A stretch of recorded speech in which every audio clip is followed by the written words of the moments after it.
It's Tuesday, June 24th, 2014. Lynn McGonagill here. Jamie McGonagill here as well. Our assignment for today in our Lightworkers Healing Method session, the session of Angelically Guided multidimensional energy healing for soul purpose, is to merge with the galaxy, merge with the biosphere, to be a larger space, offering ourselves in service for the greater good, and to create a pillar that will hold sacred space, hold sacred space, hold sacred space. We've been working with this for roughly a half an hour already, preparing, and now we're going to start the fun stuff, because we cleared our pillar and we went way up into the higher dimensions, and we're going to now start to work from the top down. Not sure what that means, but we'll find out. Now it begins. We're supposed to ask for a bungee cord that is the right size, right? Click it to the harness, right? Bungee cord that is the right size, click to the harness, yes? Yep. Okay, get a screen, the screen that is the right size, right? Right. And now we're going to jump off. It's like going bungee jumping, right? We'll jump off. The bungee cord will take us to the right depth, right? Right. And then we come up with this screen. Now at first we'll get a bounce back push from the bungee cord, but then it will be on us to keep going, right? This is how it is in learning angelically guided multidimensional energy healing for soul purpose, right? Right. At first the bungee cord gives us that lift, and it's easy, right? Right. And then we have to start to put our oomph into it, right? Okay. So let me know when you're ready. Ready. Ha! Let's jump.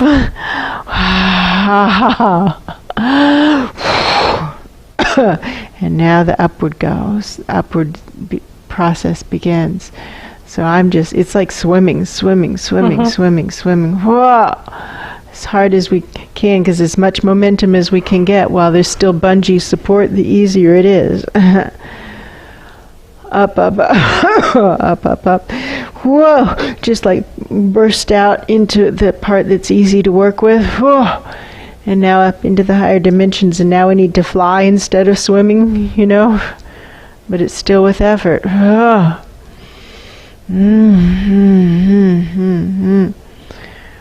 I start to look up for the target, like where's the recycle bin I'm aiming for, Going through all those skylights, right direction, keep going, right direction, keep going. The target gets more clear, the more skylights we go.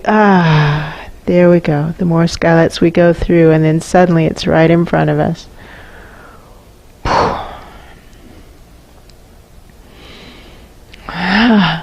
That was fun. Want to do it again? Sure.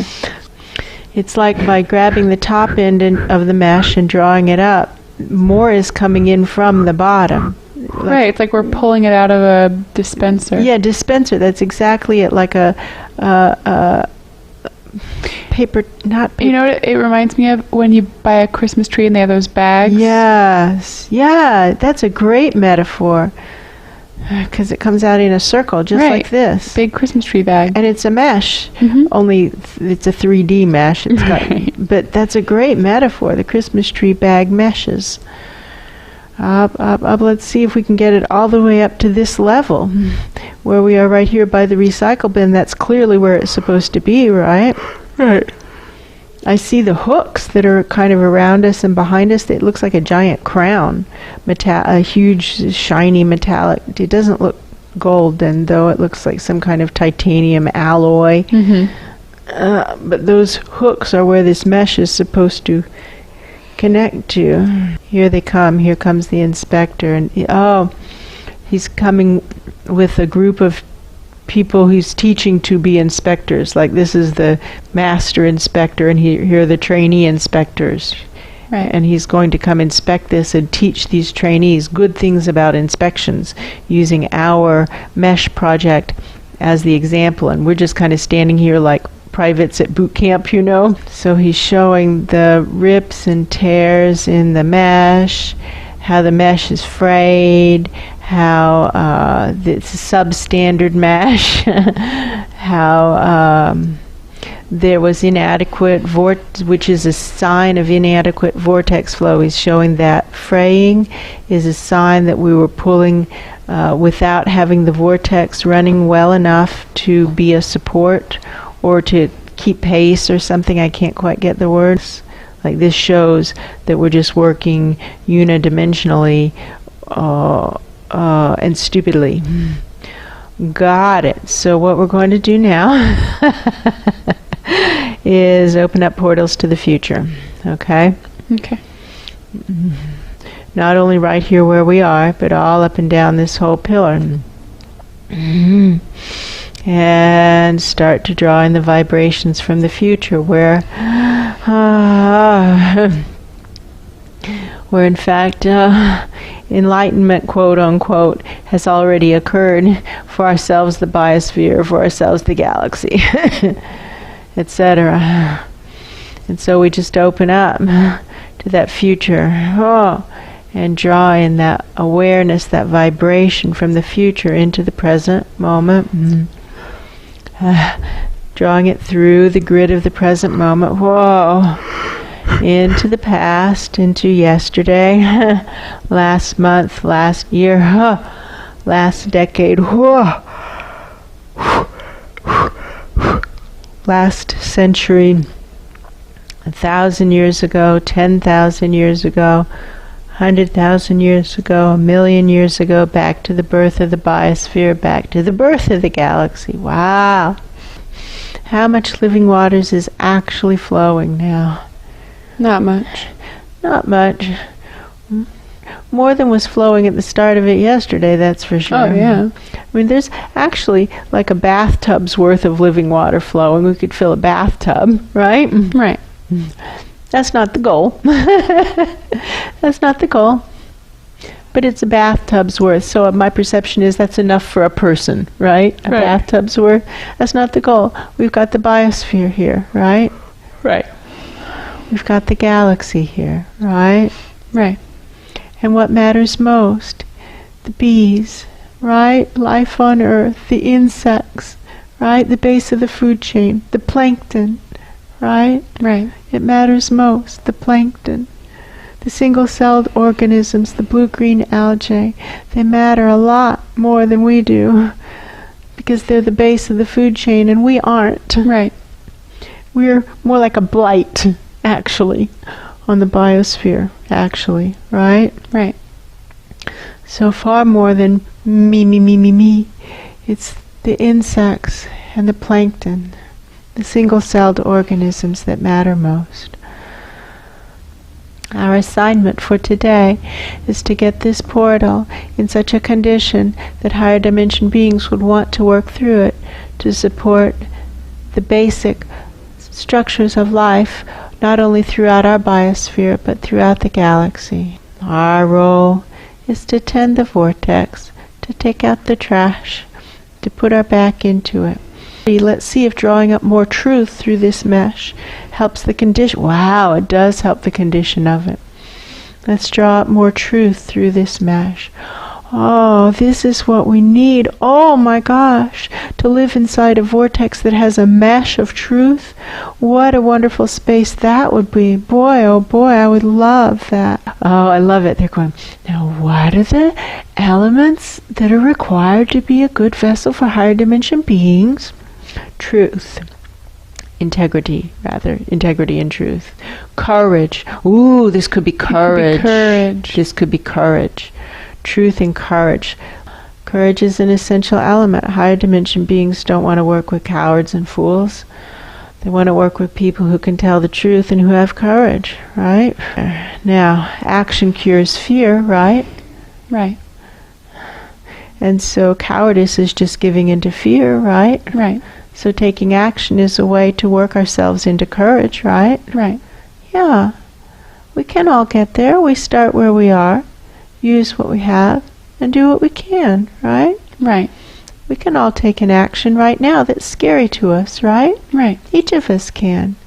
And in such a way, we're moving ourselves closer to courage and farther away from cowardice, right? Right. I know that the purpose of the mesh is to create stability, and I know stability is number 7 of the characteristics required. Ability to discern the truth, humility, trust in the plan and in the guides, and stability were the 4 how we used to teach it.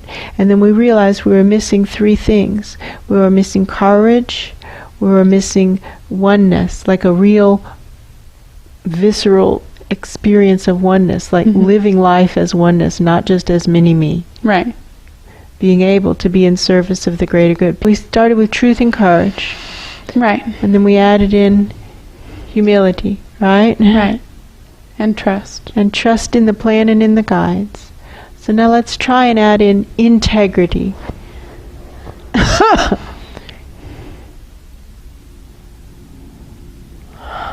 Helped a lot of the tears. It did. It's like there's disconnects. Like people can tell what's true, but they aren't acting with integrity. Right. And so there's a disconnect. It like healed some disconnects. And now, oneness. Ah! Wow. Wow. That just popped it into something stable. And now let's ask for stability. The stability is like created by all those other things. And more integrity. This has to do with all the people who are being offered the heroes' deaths right now. Right. To stand up. There are rooms all over the planet in which use of nuclear weapons is actually being discussed. Rooms all over the planet. So many different rooms. Are you able to ask to be shown? Do you see how many different rooms there are? They're like, a lot of rooms. A lot of rooms. There are a lot of rooms in which right now it's actually being discussed. It's like little lights going on all over the map. Yeah. Yeah. Red lights. Right. Yeah. And then in all those rooms there are people whose soul contract has them standing up and saying, this is wrong. We can't do this. You see those people? Right. You see how they're sitting there looking like dead eyes? They just look dead. Right. And they're not doing anything, and they're pretending inside that it isn't for them to do. Right, they're just nodding along. And they're disagreeing inside, but not saying a thing. Right. And later on, they'll go out of their room and say, well, I disagreed, but no, I was the only one who disagreed. Nobody said anything. But they didn't disagree. They sat there in silent agreement. Right. So they didn't disagree. There's no integrity in that action, right? Right. There. They didn't disagree. They nodded. That means agreement. Right. When somebody says, speak now, if you have an objection, if we don't speak, what did we just do? Agree. We agreed. Adding more integrity to the mesh. And if we agree with someone but we aren't speaking up, we aren't standing with them, are we really agreeing with them? No. No. Whatever it takes courage to do, when it takes courage to speak up, doesn't it? Yes. To either say yes, I agree, or no, I disagree, right? Right. Cowards cower in silence, right? Right. They don't speak, right? Right. Adding more integrity. And now it's like willingness. That's the missing thing. Willingness. That which matters most is willingness. Adding willingness. Adding willingness. That which matters most. Willingness. Willingness. Now they're singing really loud right above my head. So we'll hold strong space. We'll keep it ventilated with willingness, with truth and integrity, with courage, with humility. Guides know best. We're always wrong. With trust in the plan and in the guides. Well, once again, with oneness awareness, and then stability locks in place as a natural result. Who among us hasn't had a shortage of courage? I've certainly wussed out many times. Me too. Me too. Who among us hasn't had a shortage of integrity? I've certainly not spoken up many times. Me too, me too. Who among us hasn't had a shortage of humility? I've certainly thought I was right and argued with my guides. Oh, me too, me too. Who among us hasn't had a lack of trust? I've certainly had doubt tear me down, right? Me too. Who among us hasn't had a lack of oneness awareness? Goodness gracious, right? Yeah, me too. Me too, me too, me too. What did I miss? Willingness. Who among us hasn't lacked willingness?